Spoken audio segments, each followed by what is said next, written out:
Hi everybody, my name is Mark Hepsworth. I'm the CEO at Alveo, and welcome to this edition of our summer series briefing. Today we're going to focus on how firms can maximize ROI on their market data spend, and at the same time also cover themselves from a risk mitigation perspective around market data costs. It gives me great pleasure to welcome someone I've known for many years, John White, who is the CEO of the consultancy firm 3D Innovation.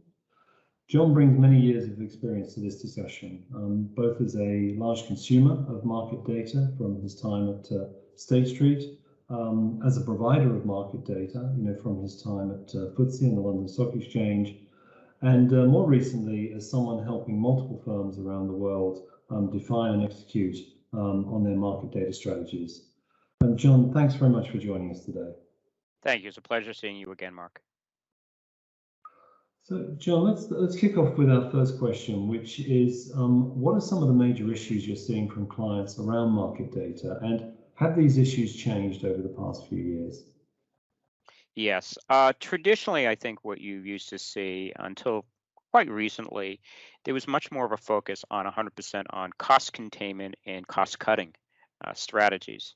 But more recently, you're definitely seeing, and again, we're seeing this even directly from our own clients, is a bigger shift to how you mitigate the risk of the data being used. How is the data being appropriately accessed, or do you have the right level of capabilities internally to be able to do this as well too? And I also believe that today the data vendors are coming up with even more and more complicated and more sophisticated tracking mechanisms that they're requiring as part of your data risk or your data usage rights. So I think as this has really kind of changed, the paradigm used to be straight cost and is definitely moving in much more of how do I mitigate the overall risk of my data?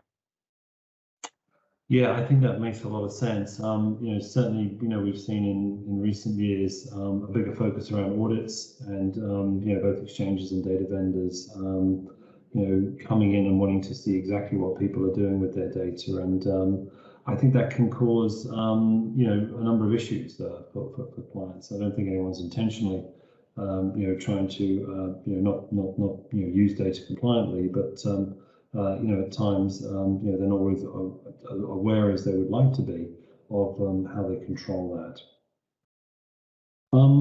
Most institutions are increasing their spend on market data. We've all seen the stats. Market data volumes are going up. The spend on market data is increasing. As this happens, how do they ensure that they maximize the ROI on the spend? Well, I think what's happening now too, I definitely agree with you. And it's not just a single-minded cost-cutting exercise. It's really it's a much more intelligence-gathering exercise. You need to necessarily understand the licensing rights, you understand the quality, and getting all the level of metrics associated with that, as well as the lineage. Is how is the data being used, and how is it being used downstream by other applications as well too. I think this more holistic approach is really helping setting a much stronger ROI understanding. It is not just I'm paying this amount of data and therefore I'm using this in application. It's really kind of delving in deeper. And I think also too, a lot of the newer technologies that are out there, especially in the area of data lineage, is now enabling clients to be able to do that. Yeah, I think it makes a lot of sense, and very similar to what we're seeing, where clients are trying to link their usage of data with also the quality of the data, the timeliness of data, and the cost management aspect of that, and look at it holistically. I think that's the right word around improving the ROI on that overall spend as it becomes an increasingly larger spend for them. And if we, you mentioned data lineage there, John. If we dig into data lineage a little bit, how important is it in allowing clients to use market data efficiently? Oh, it's extremely important. As we all know, there is so much content that's out there.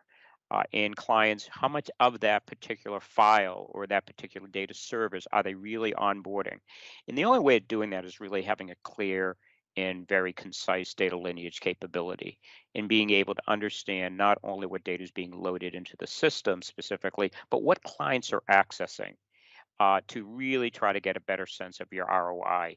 And I think one of the things that we always talk about is data quality, data quality, data quality, but it's really being understanding how the client is utilizing that content as well too.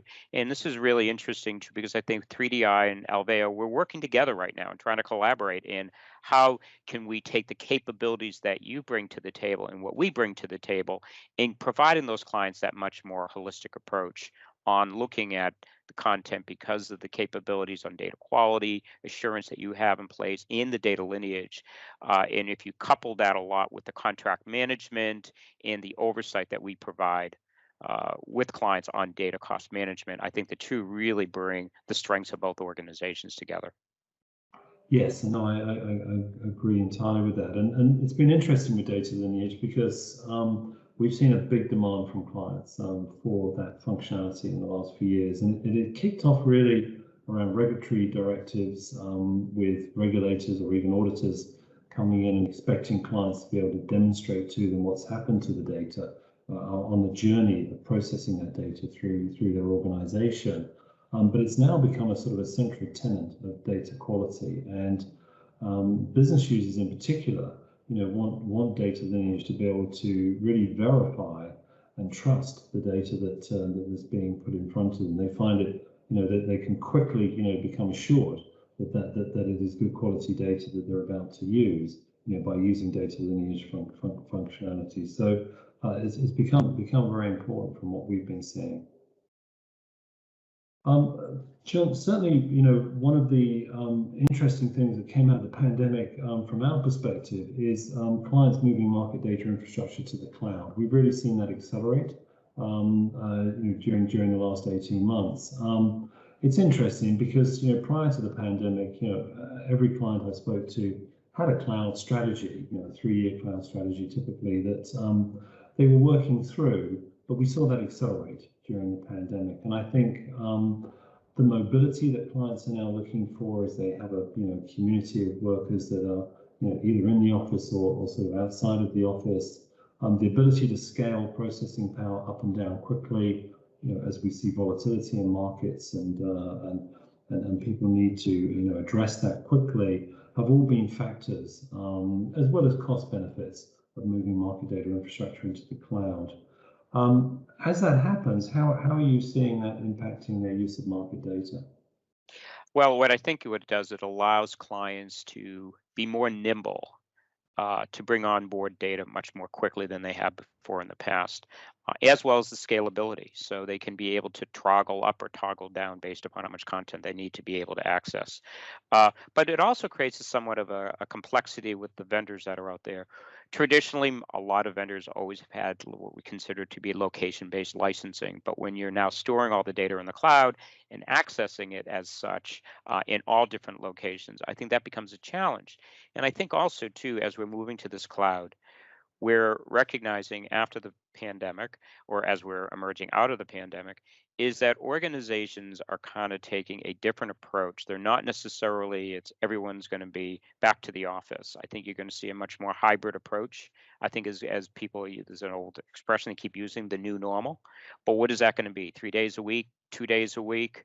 And how is that going to operate? So I think there's going to be much more of a change that you're going to start seeing emerging from the vendors, because the vendors now need to catch up with a lot of their commercial policies in order to be able to, let's say, unlock the power of the cloud, but also get them the what I consider the right margins that they're looking for as well too. John, my final question is, are you seeing organizations looking at both market data licensing, market data strategies, and data management together? And if so, why? Yeah, I think you're definitely seeing this happening right now. I think in the end, I mean, we're seeing this again based upon the demand of our products, either it be Profiler, which really gives clients an insight to understand exactly the different types of sources of content that's out there, and potentially even just from a very high level standpoint, what the commercial policies would be. But also, too, even beyond that, we're also seeing a lot of demand on our product of DCDM, which is kind of a data compliance and monitoring. So you're definitely seeing people who are or organizations that are really trying to look at things much more holistically. And by that I mean they really want to look at all data development, how data operations, and how the data licensing oversight kind of come together. And it's really important that they're able to do that. That allows them to create what we consider to be vendor scorecards. And that actually helps them evaluate vendors, understand other, let's say, competitors that they potentially may want to target, and understand what their metrics are as well too. And again, when you really start taking a lot of this and adding a kind of a cloud technology to it in lineage as well too, it really all comes together because cloud gives them the ability to say, now I can pull on data, new sources of content much more in a much more nimble manner than I've had before. And then the lineage is also going to be able to tell me very quickly, am I utilizing that data or am I only using a subset of that content? So I think you're starting to see how all this is going to start merging together. And by taking that holistic approach, it creates the highest level of efficiency for a client.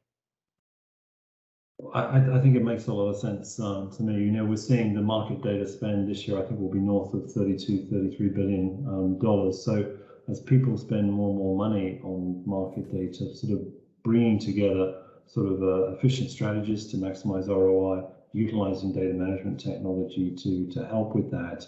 And that holistic approach you talked about of linking usage and quality and timeliness and cost management, I think it makes a lot of sense for people to really try and maximize the ROI out of market data and what is a significant spend for most firms. Well, John, thank you very much for joining us. We appreciate all those insights. Market data is a big issue for many firms, and great to hear what you're seeing around the world. Thank you again. Thank you so much, Mark.